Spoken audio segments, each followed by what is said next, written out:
Então vamos lá, continuando. Nós temos agora, deixa eu apagar aqui o governo provisório e colocar o governo constitucional. E basicamente, professor, o que vai acontecer nesse período? Esse período vai acontecer uma coisa interessante.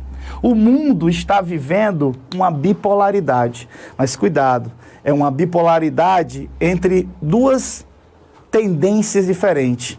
De um lado, está acontecendo na Europa, tá certo? Eu tenho os comunistas.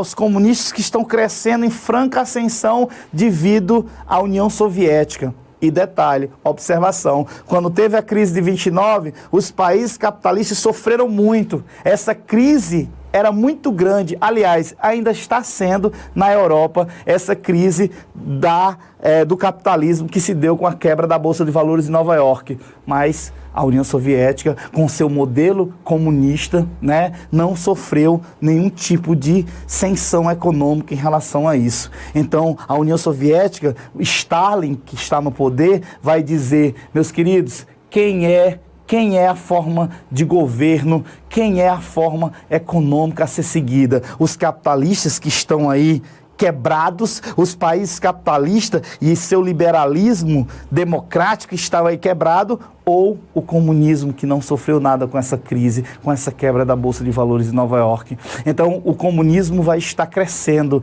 e o capitalismo, mesmo fraco, vai começar a combater esse comunismo. E vai surgir na Europa a questão dos estados totalitários, tá certo? Vai surgir o nazifascismo e que fique bem claro, os fascistas e os comunistas, e aí a gente tem o nazifascismo, esses estados totalitários, eram anticomunistas, odiavam comunistas, mas também era antiliberal, ou seja, nada de democracia.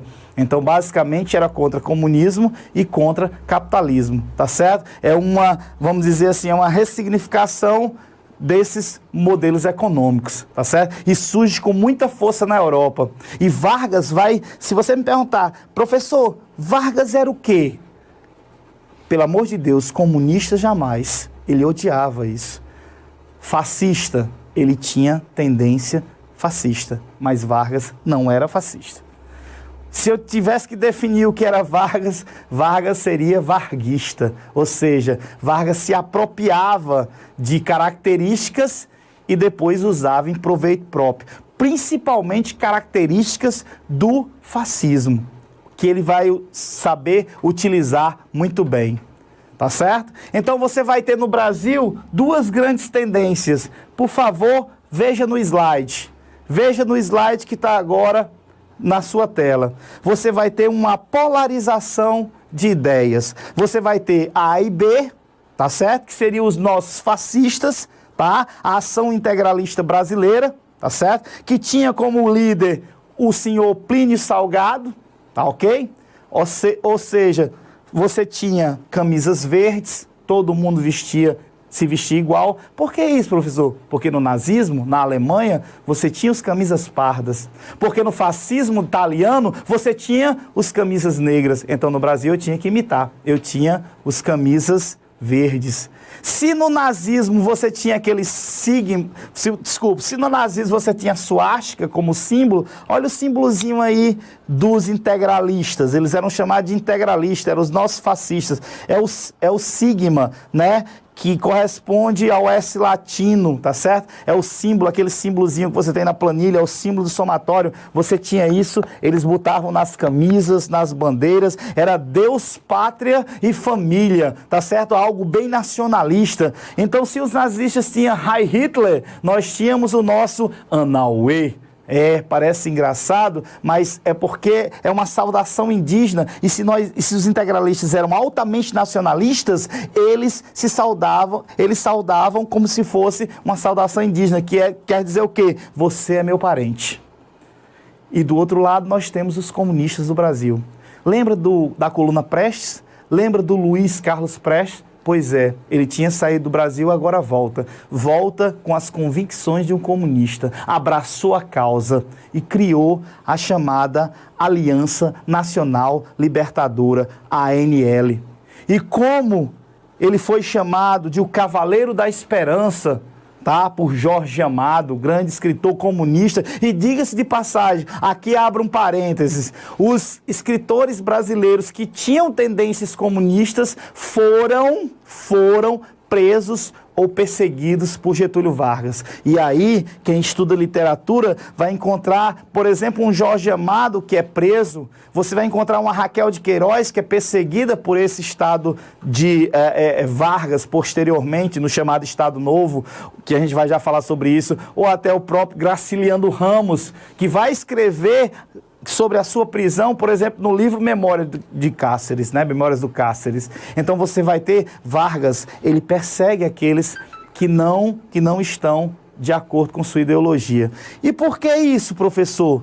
O que vai acontecer? Por que isso vai acontecer? Bom, a gente vai entender agora. Vargas, ele tem que decidir, ou você está do lado dos integralistas, ou você está do lado dos aliancistas, né, da Aliança Nacional Libertadora. E Vargas não tinha tendência nenhuma de comunismo. Ele se alia, até porque ele precisa disso no momento, se alia aos integralistas, que Vargas era nacionalista, isso daí você, por favor, não tenha dúvida nenhuma, Vargas era altamente nacionalista e ele fecha a NL, e coloca o partido na clandestinidade. Isso é recebido como uma bomba por esse partido, que faz o quê? Se junta e tenta dar um golpe. Um golpe contra Vargas. Um golpe que ficou conhecido como intentona comunista. Um golpe que Vargas vai simplesmente sufocar, pegar os dois líderes desse movimento, no caso Luiz Carlos Prestes e sua mulher Olga, tá certo? Olga Benário, essa que tinha descendência de judeus, e ele vai prender Luiz Carlos Prestes. Vai passar vários anos sendo torturado numa prisão, e Vargas simplesmente vai pegar a Olga, a esposa do Luiz Carlos Prestes, que estava grávida naquele momento, e vai enviar para Hitler, para ele mandar para os campos de concentração. E vocês já sabem o que acontece com os judeus nos campos de concentração. O chamado Holocausto da Segunda Guerra Mundial, a perseguição, os judeus morrendo naquelas câmaras de gás, tantos filmes que falam sobre isso. Olga foi uma dessas judias que morreu nos campos de concentração. Por sorte, engraçado não, perdoe-me, mas por sorte, sua filha, ela sobrevive e volta ao Brasil, tá? Mas, milagrosamente, ela sobrevive. A avó está querendo me fazer algumas perguntas. Tem várias dúvidas ali. Dúvidas aonde? Twitter? A gente está trabalhando só no YouTube, por enquanto. Por enquanto? Mas também é porque no Twitter ninguém está postando nada. Então ok. Se você quiser postar Twitter, Facebook, hashtag no EnemBR, e... Não, também no YouTube. No YouTube é só mandar um comentário aqui, né? Até, talvez um dia não vá dar para controlar, né? Ok. Mas vamos lá. até agora tá dando. Pode dizer. O José Júnior, de novo. Ok. Ele tá mandando pro senhor dar um alô lá para a cidade dele, Bom Jesus, da Paraíba. Bom Jesus da Paraíba. Grande beijo. Obrigado pela audiência. José, divulga para os amigos. Faz com que sua cidade esteja em peso na próxima aula. As pessoas que vão prestar o Enem, né? Estudantes, seus amigos, assistindo a nossa aula. Grande beijo, obrigado pela audiência. Você não sabe o quanto você me deixa feliz estando aqui assistindo a minha aula. O Vinícius, ele fala Anauê e ele lhe chama de tio Renê. Talvez ele conheça, né? Tá certo. Eu não vou dizer Anauê mas tudo bem. Nós não somos integralistas, mas com certeza, Anauê para você aí, entre aspas, porque com certeza você é, como diz Anauê, um parente, com certeza. Quero aproveitar e mandar um abraço para o nono A e B da Escola Zaira Monteiro Gondim, tá certo? Que está assistindo aí ao vídeo e me pediram para fazer isso. E tem o Anderson Lima Guiar, ele está perguntando, né? Agora é uma pergunta. Certo. O que difere a ditadura militar da ditadura varguista? Olha, linda pergunta. Eu posso dizer para você de antemão e começando que a ditadura de Vargas, ela realmente vai se configurar uma ditadura no terceiro momento, que é o Estado Novo, que é 37 e 45.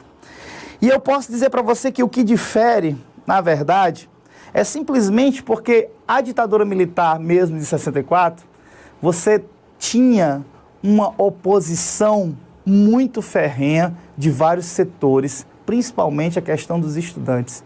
E você tinha uma divulgação na mídia, talvez o que não aconteceu na era Vargas, principalmente no Estado Novo, porque Vargas vai criar, a gente vai já falar sobre isso, o Departamento de Imprensa e Propaganda, que é o DIP. E naquela época, você só tinha, na época de Vargas, basicamente, o rádio, jornais e revistas.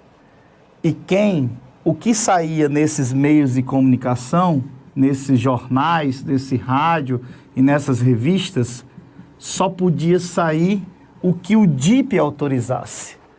Então, talvez a gente não tenha as informações do Estado Novo como a gente tem as informações da ditadura. Mas eu posso, a grosso modo, igualar o Estado Novo à ditadura militar de 64. Só que, como eu estou te dizendo, com muito menos informação, porque Vargas soube habilmente controlar as informações que era passado para o povo. E talvez os militares não tiveram esse controle. Tá certo? Mais alguma dúvida?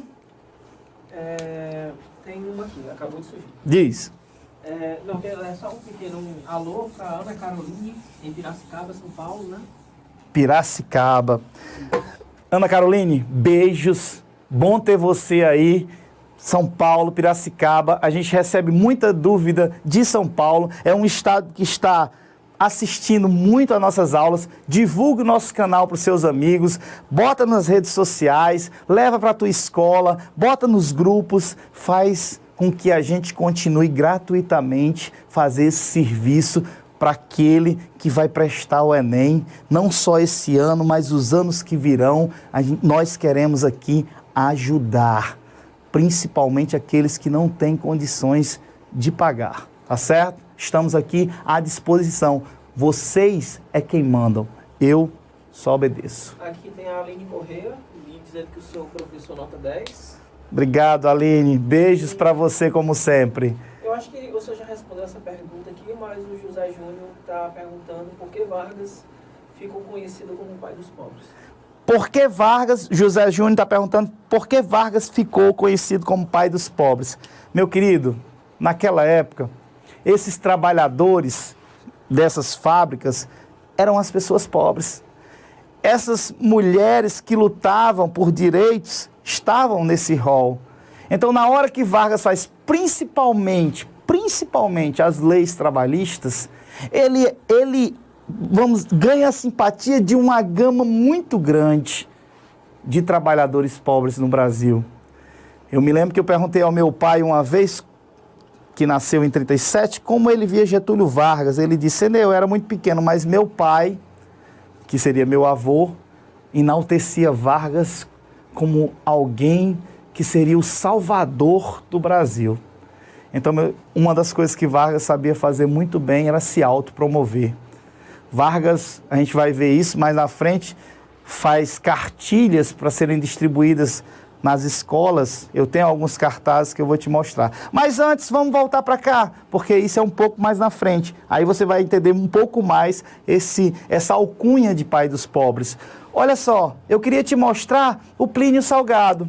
Esse é o Plínio Salgado. Veja como ele parece, ou tenta se parecer um pouco, com a figura do Hitler. Veja o sigma no seu ombro, tá certo? Veja do lado o Anauê, os cartazes, o nacionalismo, aquela coisa, né, que eu falei para vocês. No próximo slide, nós temos Luiz Carlos Prestes. Luiz Carlos Prestes e o jornal que vai falar sobre o noticiário da revolta contra Vargas, a chamada intentona comunista, que ele vai sufocar. A e B, aí agora eu queria que você visse o próximo slide. Você vai ter a foto da Olga, né? a esposa do Luiz Carlos Prestes, que foi mandado para ser assassinado nos campos de concentração da Alemanha, tá certo? Você vai ter aí a questão das informações sobre a intentona comunista. Mas voltando para cá, e depois, professor? Depois que Vargas fecha a ANL, depois que Vargas se alia à AIB, né, a Ação Integralista Brasileira, você vai ter o quê? Veja, já é mais ou menos 1937. Vargas teria que sair no ano seguinte. E aí, meus queridos, Vargas diz, 7 anos no poder. Ele sente o gosto do poder e ele não quer soltar esse poder. Então, é o que eu estou te dizendo. O lance de Vargas é se manter no poder. E a intentona comunista foi a ideia. Quando ele viu a intentona comunista, a revolta dos comunistas, ele teve uma ideia excelente. Nessa época, você vai ter o rádio como grande difusor de massa das informações, até porque livros e revistas, a grande maioria da população brasileira não sabia ler. Então o rádio é que seria esse difusor de ideias. E Vargas vai criar mais na frente a chamada Hora do Brasil, que hoje todo mundo odeia, né? Ou a grande maioria, desculpe, mas sempre quando eu estou com meus amigos no carro, quando começa a Hora do Brasil, eles fecham e colocam uma música. Mas naquela época era a fonte de informação para uma pessoa que não tinha condições de ler as informações que o Brasil tinha.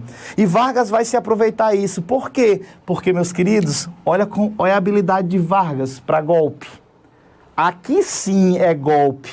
Aqui não tem que confrontar a ideia. Golpe ou revolução? 37 foi um golpe. E um golpe muito arquitetado por Vargas. E um golpe brilhante, viu? Diga-se de passagem. Às vezes eu acho que se esse cara tivesse colocado, vamos dizer assim, mais da genialidade dele. Não que ele não tenha feito coisas boas. Isso é indiscutível.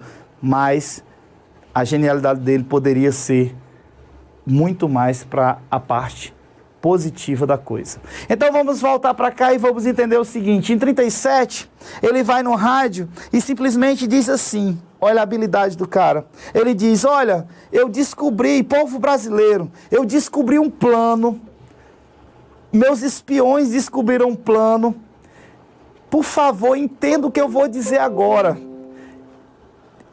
Os comunistas vão invadir o Brasil.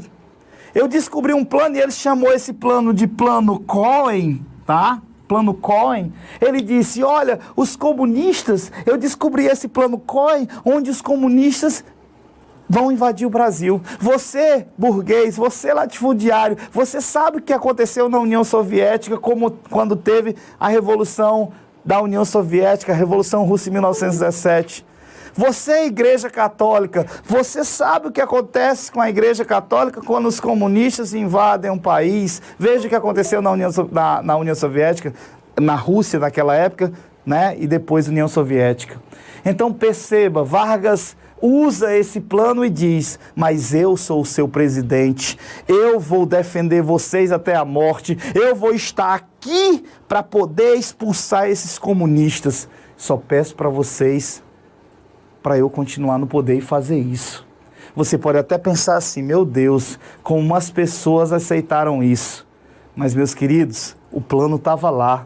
No outro dia, ele publicou isso em jornais para aqueles que são os caras que têm dinheiro, a burguesia, o latifundiário, a própria igreja.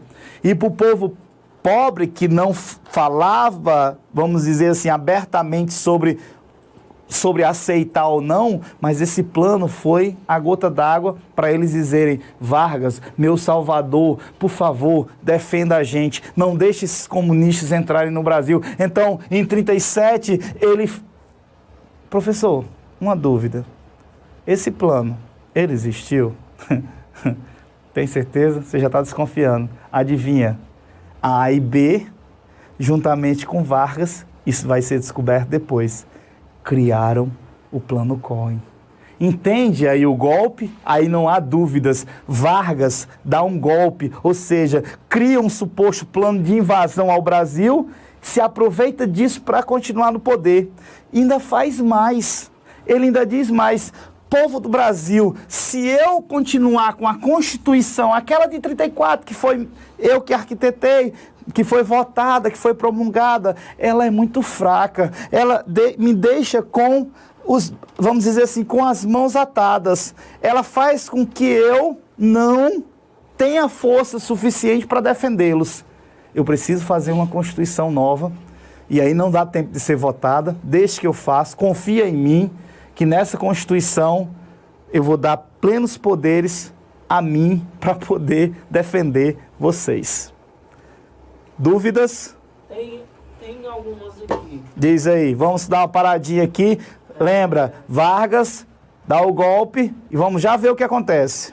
O senhor já respondeu, a Lana Bezerra já até disse aqui, checkmate, que eu acho que ela já tirou a dúvida dela, né? Que era assim, como Vargas conseguiu um governo duradouro, né? Uhum. Perceba toda a habilidade que Vargas vai tendo, ano após ano.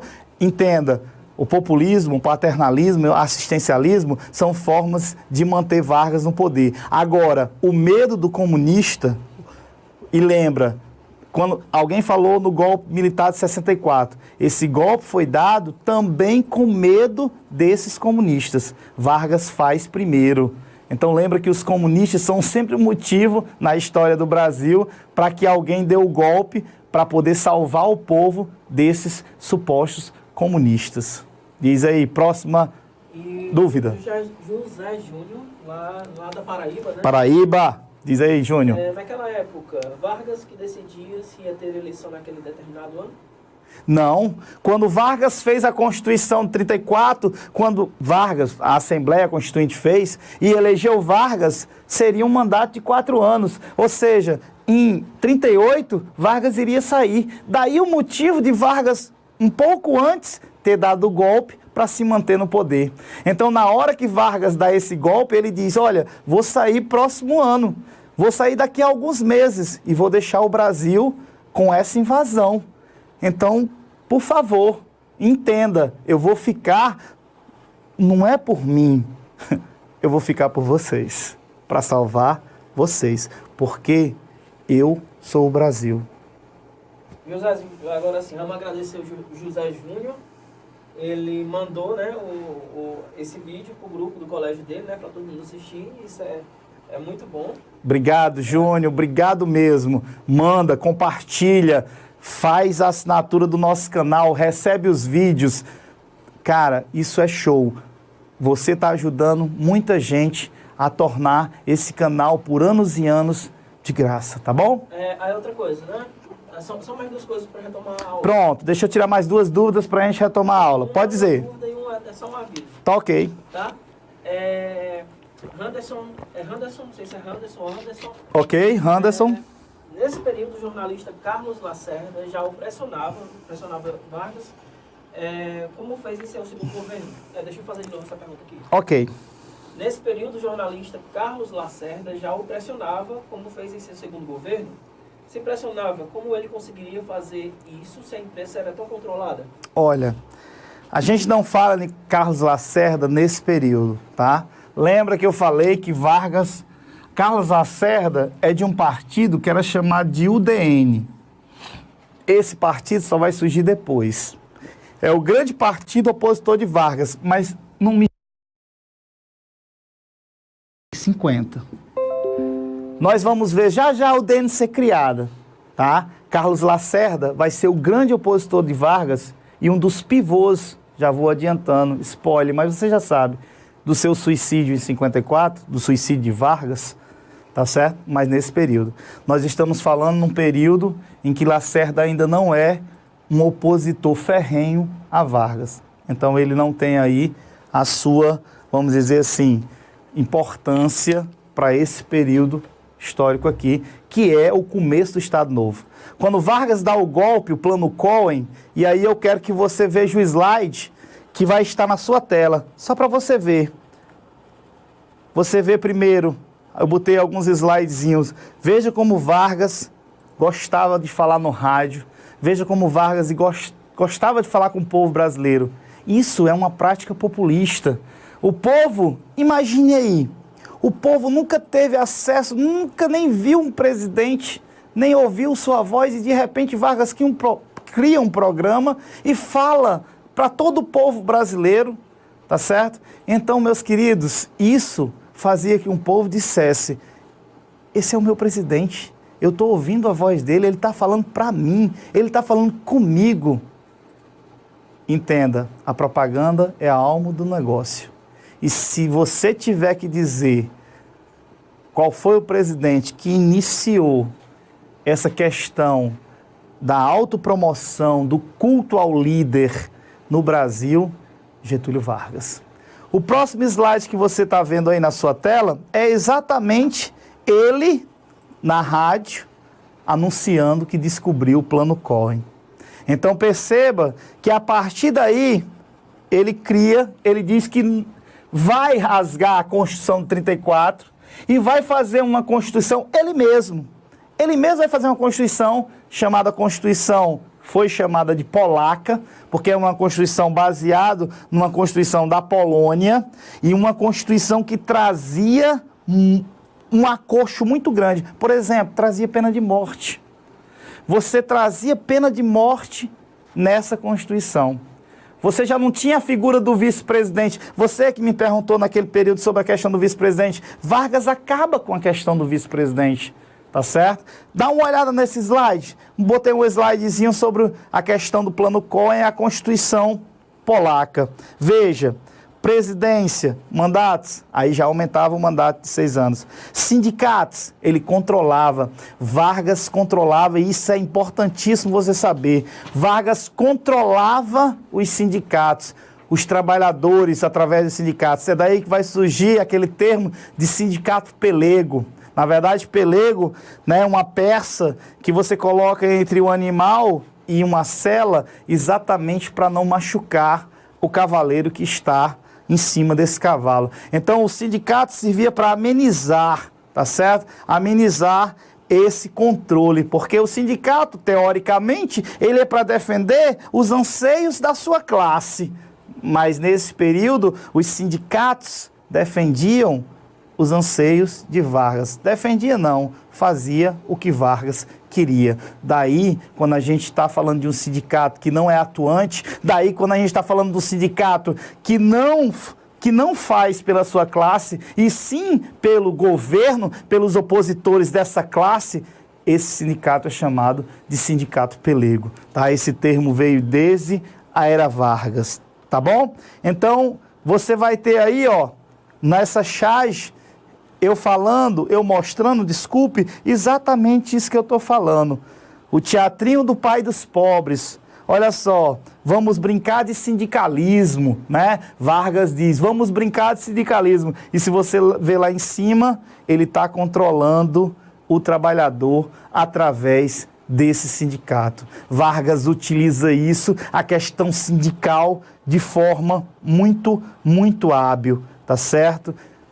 Nós temos uma dúvida aqui, eu vou dar uma parada, volto já. Lembra, nós estamos começando o Estado Novo, o terceiro momento de Getúlio Vargas, e esse é interessantíssimo, que vai de 39 a 45. Diz aí, voz. Vamos lá, só duas coisas, tá? Bem rapidinho. Primeiramente, só um aviso que lá na página do Facebook... Ok, página do Facebook. Tem um link para o grupo, para quem quiser aprofundar os estudos, tá certo? Mas... E receber notícias mais rapidamente, né? É só entrar lá na página, ou só bota aí @ no NBR. Pronto, página do Facebook, @ no EnemBR. Pronto, essa daqui é a página do Facebook. E Twitter também. E Twitter também, ok. Aí vai ter um link lá para solicitar a entrada no grupo, tá certo? Ok. Zerado, só tem 2 pessoas. Ok. Tá? E tá bom. Gustavo Gomes está fazendo a pergunta aqui no Facebook. Eu acho que ele mandou já um pouco atrasado, porque eu abri agora aqui o Facebook. Boa noite. A criação das leis trabalhistas no período Vargas está ligada ao interesse de ampliação do poder econômico da população urbana para o fortalecimento da indústria. Gostei da pergunta. O senhor quer que eu refaça a pergunta? Refaz a pergunta aí para eu... É porque é meu nome. Aí... Tá certo, para eu fazer de voz alta. Vamos lá. Ó. É tudo ao vivo, então a gente está aqui fazendo ao vivo. Vai. A criação das leis trabalhistas A criação das leis trabalhistas no período Vargas no período de Getúlio Vargas está ligada ao interesse de ampliação do poder econômico da população urbana para o fortalecimento da indústria. Ele está me perguntando, realmente a pergunta é longa, ele está me perguntando se a criação das leis trabalhistas é uma questão de fortalecimento da questão industrial, tá certo? Eu diria para você, meu querido, que sim. Vargas era um ferrenho defensor da industrialização nacional do Brasil. Então Vargas, além de nacionalista, queria desenvolver, e ele faz até máquina de motores aqui, a gente vai ver daqui um pedaço, né, no Estado Novo, aqui no Brasil. Vargas, ele não era contra o capital estrangeiro, mas ele dizia, se você vem para cá, você tem que deixar parte do lucro no Brasil. E as empresas estrangeiras não queriam isso. Queriam ganhar dinheiro nos países fora das suas sedes e depois o lucro devolver para o país de origem da empresa. E Vargas dizia assim, não. Assim eu desenvolvo. Não esqueça, o nome nacionalismo para Vargas é muito válido. E isso daí ninguém pode negar que ele vai tentar. E vai haver um surto, vai haver um crescimento industrial no Brasil, sim. Ou seja, você está vindo de um momento rural do Brasil, a Primeira República, latifundiário, totalmente seria muito forte, mas voltado para a zona rural, e de repente você chega a Vargas tentando mudar. Mas Vargas vai tentar mudar devido aos interesses do Brasil, que também vão surgir. Essa nova burguesia industrial, tá certo? Que não é forte ainda, mas vai começar a se mexer dentro desse âmbito político que nós estamos vendo com Getúlio Vargas. Getúlio Vargas vai ser um grande defensor dessa indústria nacional, tá? E essa burguesia vai se aproveitar disso, tá bom? Obrigado pela pergunta. Pergunta show, viu? É uma pergunta típica Enem. Gostei mesmo. Mais dúvida, voz? Não, somente isso. Ok, então vamos... Acabou esse jogo aqui. Eita, vou continuar. Só um minuto, eu vou continuar. Tira aí, diz aí. O Ministério do Trabalho também foi criado por Vargas? Ministério do Trabalho, sim, querido. Ministério do Trabalho foi fundado por Getúlio Vargas. Boa lembrança, tá?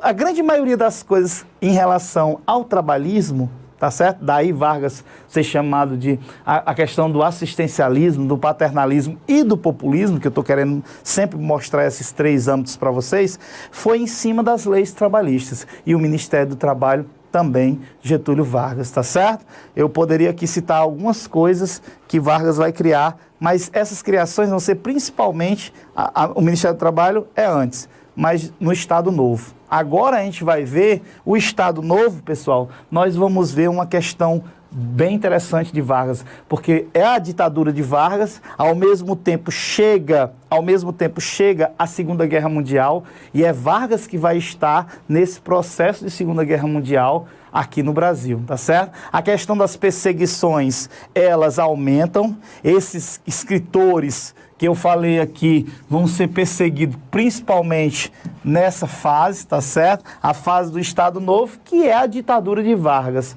Com certeza, o Estado Novo é a ditadura de Vargas. E aí, pessoal, começa o chamado Estado Novo. Desculpe, deixa eu só apagar aqui para ficar certinho no quadro.